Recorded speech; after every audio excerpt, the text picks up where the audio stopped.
we're bringing awareness to unsolved murders, deaths, and disappearances across eastern Iowa. It's our new series, Iowa's Unsolved. Now, some of these cases date back 5 decades. The main goal is to shine a light on these victims and hopefully help bring justice to their families. Here's a look ahead at the cases we'll feature over the next 21 minutes. They happen right here in eastern Iowa and are still unsolved.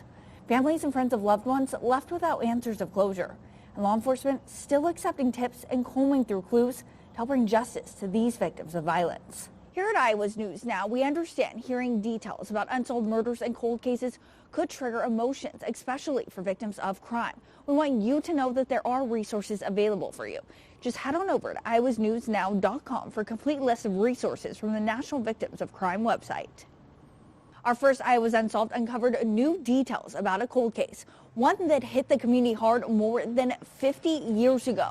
The case of 25-year-old Geraldine Maggard and her unborn baby. I talked to a lead investigator still determined to solve this case.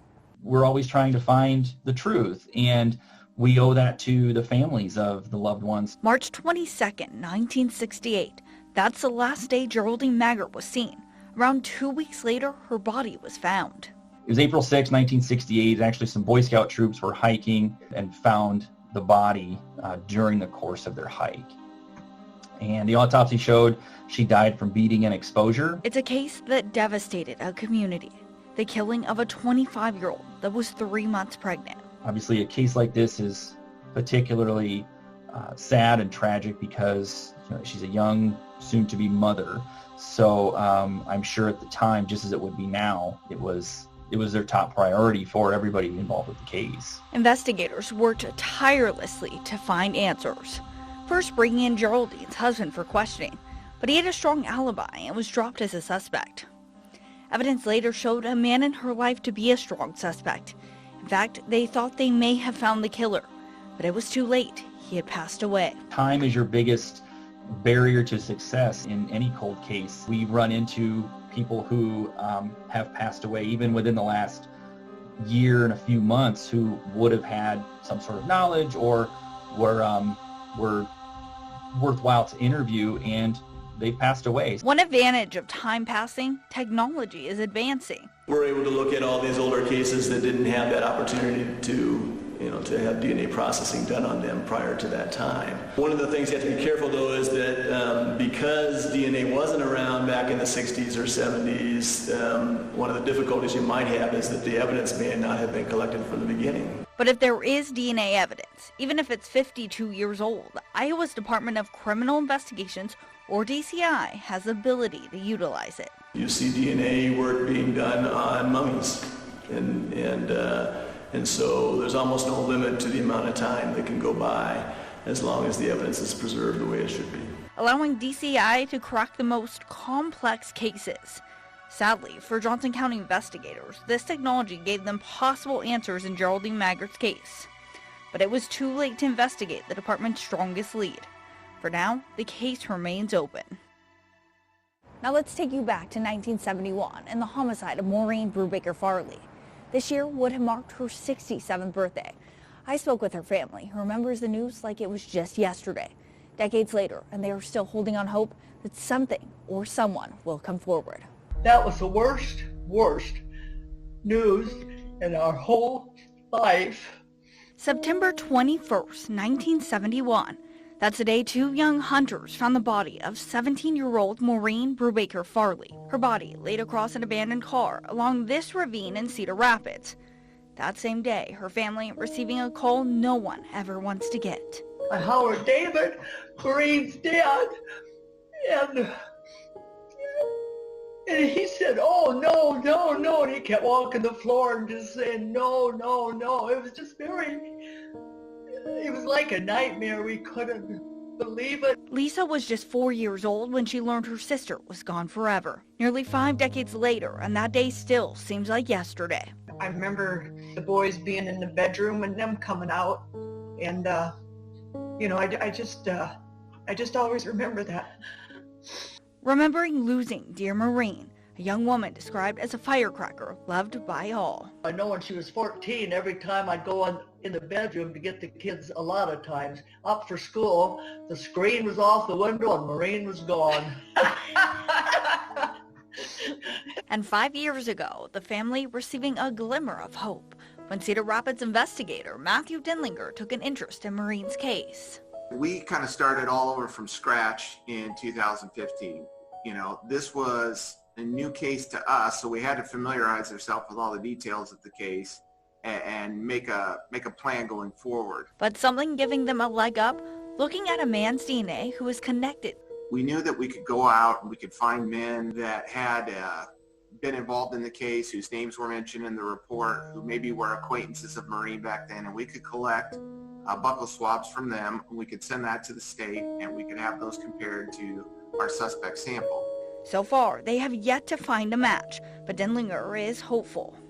There are more people in those reports that haven't been found yet or located that we can still collect from. Denlinger is determined to bring justice to this family, just like he did for Michelle Martinko's family. You know, the one thing I take away from that is the reaction of Michelle's family, her sister, her brother-in-law, right after we're done with that case. That was probably the most rewarding thing that I've done in my career. And to try to give that hope to other families is something we really try hard to do. Our hope is never laid to rest, and that's exactly what all of us want. You know, we always have hope that we can find out who was responsible for it.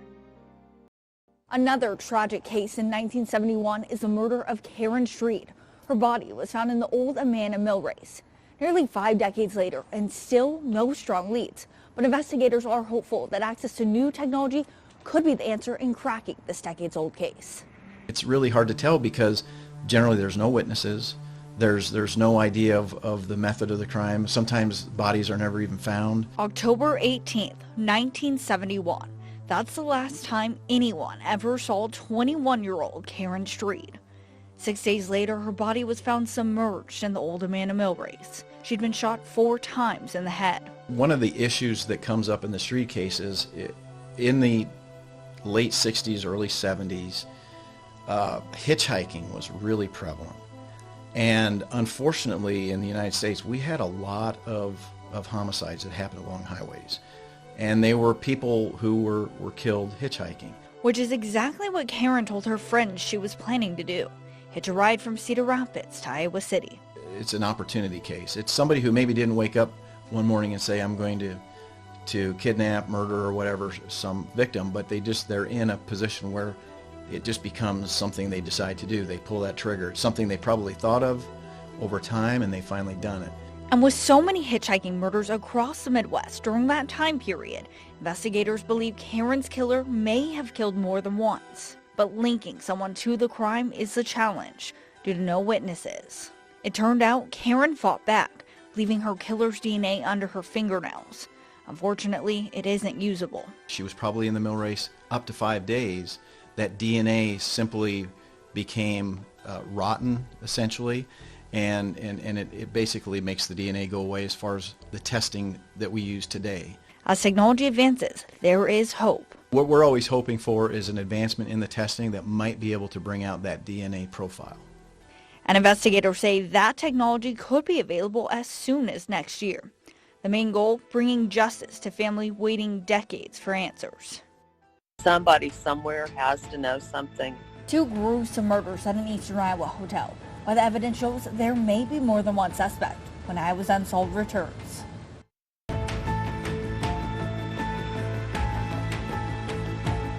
Welcome back, and thank you for joining us for a special edition of Iowa's Unsolved. I'm Cymphanie Sherman.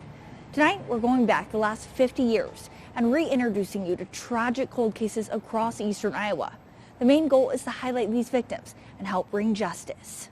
Our next one examines the mysterious murders of 2 people at a hotel in Amana. I talked to those closest to the deaths of Rose Burkert and Roger Atkinson as they shared their plea for someone to come forward. We do need to warn you, though, some of the details in this case are graphic. I would say there's a motive, obviously. What that might be, we're still debating among ourselves.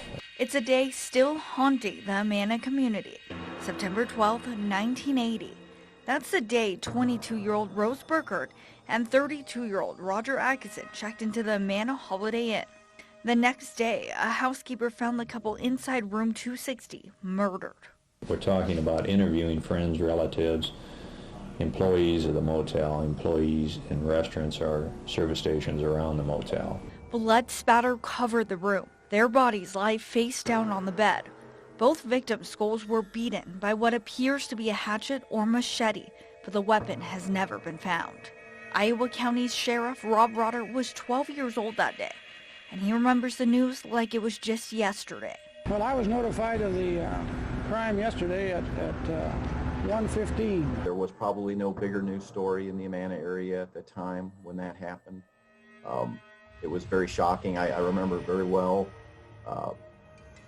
Everybody was really unrest, because nobody knew, is this going to happen again? It's nearly 4 decades since these murders, but Sheriff Rotter hasn't given up hope. In fact, back in 2015, he decided it was time to take another look at the evidence. We literally took out every piece of evidence that we hold, which is been fairly well preserved here at the Sheriff's Office all these years. We went through the objects looking for things that might contain DNA, specifically from the culprit. We have all kinds of DNA for the victims. That's never been an issue. But is there another DNA that we could find that might point us towards who did this crime, or who maybe more than one person did this crime? Could we find some DNA to identify those people? Investigators thought the bathroom would be the most likely place to find this. The thought was the criminal went in there to clean themselves up, which led to the finding of an unidentified sample of male DNA located on a bathroom towel. Unfortunately, that still hasn't led to any leads. And with the anniversary of these murders, it has the people closest to these victims once again pleading for someone to come forward and help solve this case. Somebody somewhere has to know something, and I don't even care about to this point. I just want to know why. Tammy Berkman was Rose's dear friend. She's made it her life mission to bring justice to this case. I know I won't understand it even then, but I would just like to know what could bring somebody to do something that horrific to 2 people. And she says she won't stop until this case file is finally closed. Baby John Doe deserves an answer. A newborn baby found lifeless at a local landfill nearly 3 decades ago. For the first time, the man who made that tragic discovery speaks with me in an exclusive interview when I Was Unsolved returns. Welcome back to this special edition of I Was Unsolved. I'm Cymphanie Sherman. Our next case takes a look at the homicide of Ronald Novak 37 years ago. Just 7 years ago, new evidence was found. I talked to his sister, who saw a guilty verdict in another case, and that is re-sparking hope. Folks, that's a yes or no. Did you murder someone that night? Test the DNA. Well, guess what? We did. And guess what? It's Jerry Burns' DNA. Prosecutor Nick Maybank stood in court pleading the jury to find Jerry Burns guilty in the murder of Michelle Martinko, the Kennedy High senior found murdered in the Westdale Mall parking lot.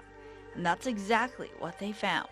I am just so pleased that we have the answers to this. Patty heard the news Martinko's case was finally closed and felt hopeful.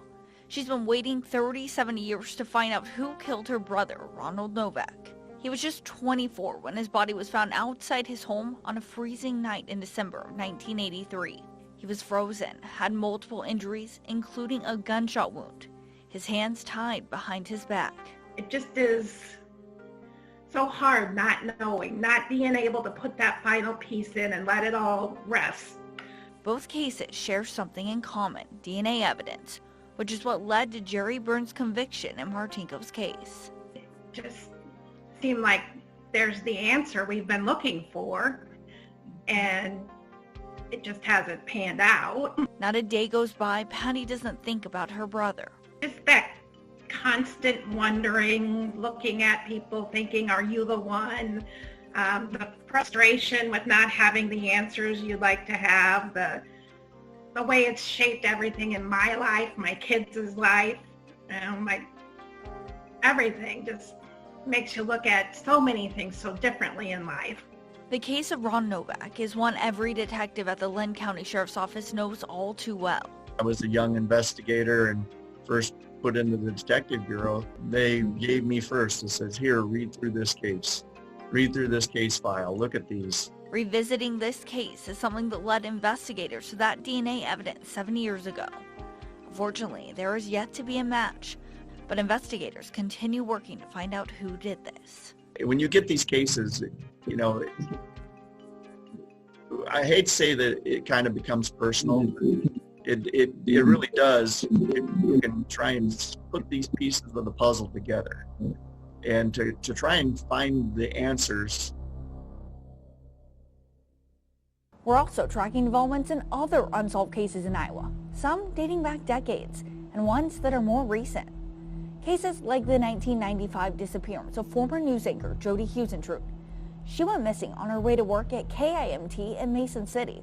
Her car and some of her belongings were found outside of her apartment. Huisentruit has never been found. The murders of two cousins from Evansdale, Lyra Cook and Elizabeth Collins, in 2012. Their remains were found several months after they disappeared.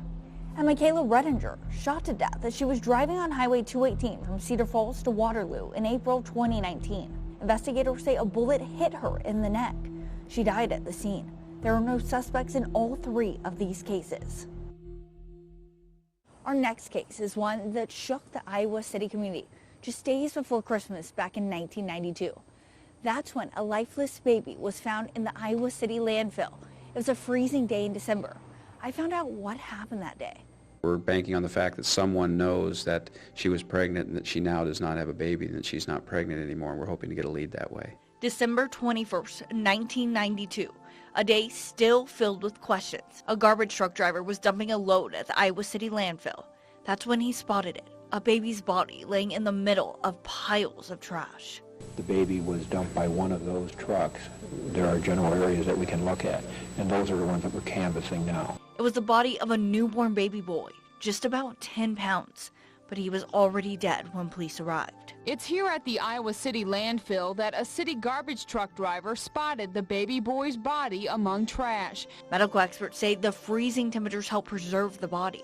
The story airing across local media, police hoping someone would come forward. That still has yet to happen. And nearly 3 decades later, an Iowa City detective is determined to find out what happened. I looked at it and I worked these other cases, and for some reason I would find myself wondering about it. It just never went away. Detective Gonzalez literally going back to the beginning of this case and starting from scratch. And he says he's not stopping until there's answers. Why did this happen? Why was the baby there? And that can go a million different directions. But unfortunately, it always comes back to the same thing, is that we don't have an answer. And I think we deserve answers. I think Baby John Doe deserves an answer as well. And it's hard for me to put that down because those answers are there somewhere. For the first time since that devastating day, the worker who found that lifeless baby is opening up. He's sharing what he remembers of that day only with Iowa's News Now, and the hope he's still holding on to decades later. There's really no words to explain it. I mean, that's not something that you ever see, you know. December 21st, 1992. It's a day Doug Jamison will never forget. A gruesome discovery at the Iowa City landfill tops our news tonight. He was in his early 20s, helping out at the Iowa City landfill on a day they needed a little extra hand. That's when he spotted something that would change his life forever. A person working at the landfill discovered the body of a newborn baby boy shortly after 12:30 this afternoon. I thought I saw what was just a doll, and after looking a little bit more, there was a bag of some stuff there, kind of bloody or something like that. And so I got to looking a little closer and thought that's not a doll. And so I stopped the dozer guy that was pushing the stuff in and told him better stop everything. And he come down and looked, and sure enough, it was a baby. A lifeless baby, just days old, laying in the middle of piles of trash. The umbilical cord still attached. It didn't really hit me until they took us all up to the entrance and you know, that it really was a baby, and all the cops and detectives started showing up. Police combed the county, looking at each area this load could have come from. There was only 4 dumps that were made in that site. But 29 years later, and this baby's grave still reads Baby John Doe. Police do know the baby was a white male carried full term and that the baby's weight indicates the mother needs medical attention. You'd think they would have came forward after all these years by now. Maybe now they will. A hope Doug will continue holding on to. Life is too precious nowadays. The world's falling apart, and it's a sad thing that somebody could do something like that. I can't imagine what would go through their head. Coming up, how you can help solve cold cases in Iowa. The information investigators are searching for when this special edition of Iowa's Unsolved returns.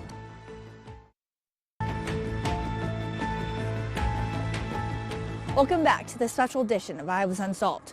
Law enforcement is asking if you know any information about any of these cases we featured or just any unsolved cases that you come forward.